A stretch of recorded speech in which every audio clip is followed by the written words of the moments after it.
Welcome to English Audio Stories.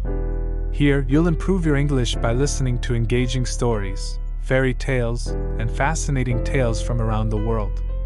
Sit back, relax, and let's dive into today's story. It is impossible to say when Charles Darrell and Sonia French first decided to murder Sonia's husband, Robert. Robert was nearly twice as old as Sonia, and he married her 10 years before Charles Darrell came into her life. For 8 of those years, Sonia was bored with her husband, although he did not seem to realize this. He was more interested in his books and the silver which he bought. Sonia and Charles were lovers for 6 months before things became difficult.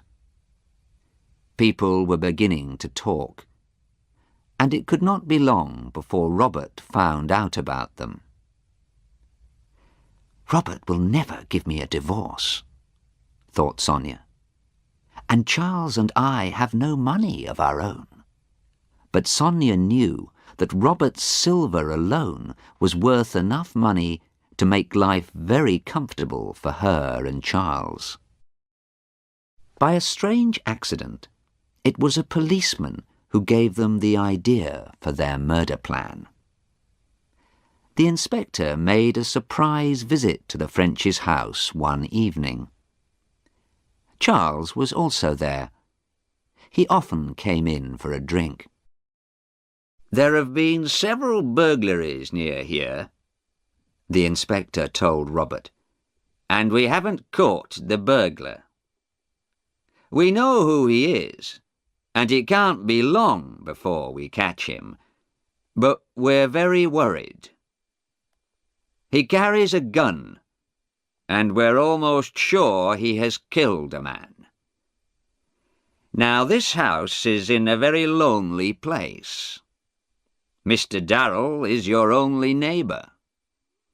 You also have a lot of valuable silver." "What are you trying to say?" asked Robert. "I'm saying that it's sensible to be careful," said the inspector. "Very careful. Why not put your silver in the bank until the burglar is caught?" "I don't want to do that," said Robert. The inspector tried not to sound angry. "Well, I have warned you, sir," he said. "Please remember that." The inspector left, and Charles said, "The inspector didn't warn me. He knows I've nothing worth stealing. But if this gunman does visit me, he'll be sorry. I have a gun, and I won't think twice before using it." He was tall and strong, and Sonia thought he was very good-looking, and she did not try to hide her feelings. "I feel sorry for the burglar who tries to frighten you, Charles," she said. 3 nights later, Sonia was lying awake in her bed. Robert was asleep. It was 10 minutes to 2.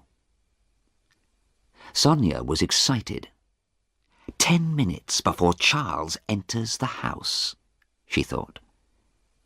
It was 10 long minutes. And then she heard a noise. Glass breaking, followed by the sound of a window as it was pushed up. Robert did not wake up. Sonia waited until she heard the sound of Charles climbing through the open window. Then she reached across to Robert's bed. "Robert!" She was shaking him. "Wake up! There's somebody downstairs." Robert woke slowly. "What? Someone downstairs? No, I'm sure you're—" He sat up in bed, awake now. "There is someone. I'll have to go down, I suppose." He put on his old grey dressing gown and went out of the room. Sonia waited in the dark. It seemed a very long wait, but it was less than half a minute. Then a thin line of light appeared under the bedroom door. Sonia heard her husband give a sudden cry. Then she heard a gun explode. Something or someone heavy fell to the floor. Then a door was banged open, and there was the sound of running feet outside the house. Sonia waited.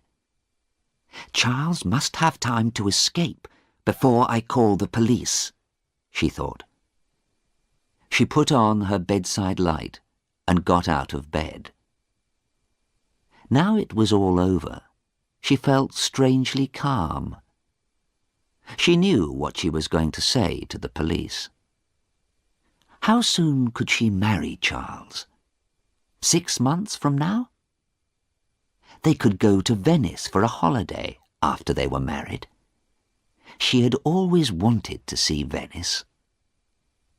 Then the door opened, and Robert walked in.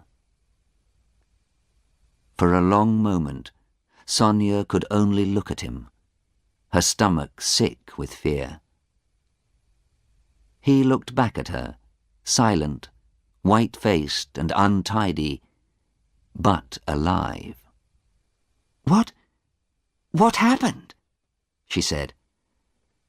"He got away," said Robert. "I'm afraid he's taken some of my best silver with him. I wish now I had listened to the inspector and sent it to the bank." "But I heard a gun," said Sonia. "I thought You're not hurt, Robert?" "No, Sonia, I'm not hurt," said Robert. "But I have some bad news. It's Charles. I think the dear, brave man was watching the house and followed the burglar in to try and help us. He's at the bottom of the stairs. I'm afraid there is nothing that we can do for him." Sonia fell forwards, her eyes closing, and Robert caught her. He carried her to the bed, then went downstairs. When he reached the bottom, he had to step over the body. He did this calmly, stepping around the blood on the carpet. But when he walked into the room where he kept his silver, he wanted to cry. All of the best pieces were gone. He closed the door and went into his study. But before he telephoned the police, he was careful to clean the small gun that was in his dressing-gown pocket. Then he locked it inside his desk. He had taken care of the one problem in his usually very tidy life, and he wanted to make sure he would have no more trouble. As the inspector said, it was sensible to be careful.